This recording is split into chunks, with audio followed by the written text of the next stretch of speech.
যে ব্যক্তি চায় যে আল্লাহ তার রিজিকে প্রশস্ততা দান করুন এবং তার আয়ু বৃদ্ধি করে দিন, তার বয়স বৃদ্ধি করে দিন, তাহলে সে যেন আত্মীয়দের সাথে সম্পর্ক রক্ষা করে।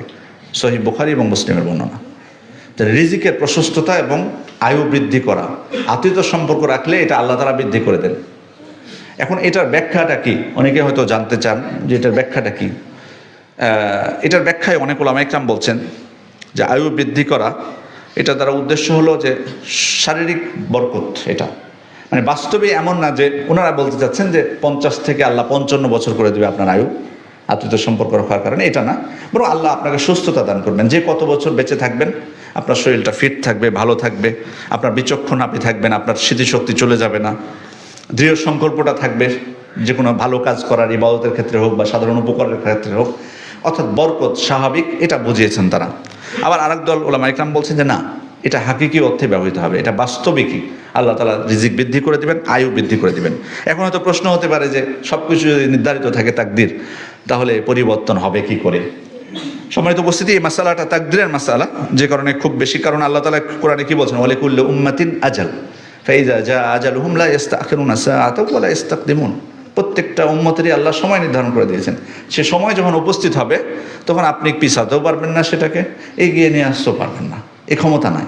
তাহলে সব কিছু যদি নির্ধারিত হয়, আমার মৃত্যু যদি নির্ধারিত থেকে থাকে, তাহলে কীভাবে আয়ু বৃদ্ধি পাবে? প্রশ্ন তো এখানেই। ওনারা বলছেন এখানে বিষয় হলো যে তাকদির লিপিবদ্ধের কিছু স্তর আছে।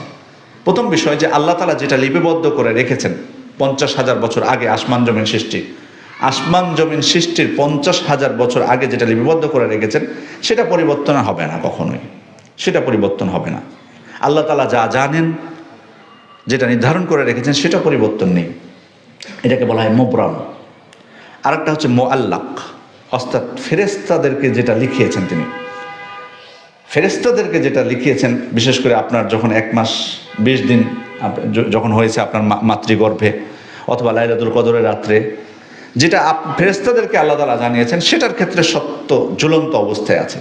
অর্থাৎ যেটি, এটা আমার ব্যাখ্যা না, সাহাবা ইকরাম থেকে ব্যাখ্যা, শাইখুল ইসলাম ইবনে তাইমিয়া মাসালাটা স্পষ্ট করেছেন।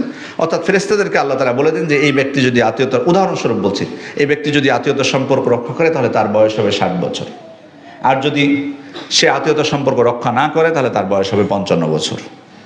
ফেরেশতারা তখনও জানেন না যে এই ব্যক্তি কি করবে, কিন্তু আল্লাহ তাআলা জানেন, সব কিছু তিনি জানেন। সেক্ষেত্রে সেজন্য 50,000 বছর আগে যেটা লিপিবদ্ধ করা, সেটার ক্ষেত্রে কোনো পরিবর্তন নেই। কিন্তু মুআল্লাক যেটা, ফেরেশতাদেরকে যেটা হয়, সেখানে বিষয়টা ঝুলন্ত থাকে।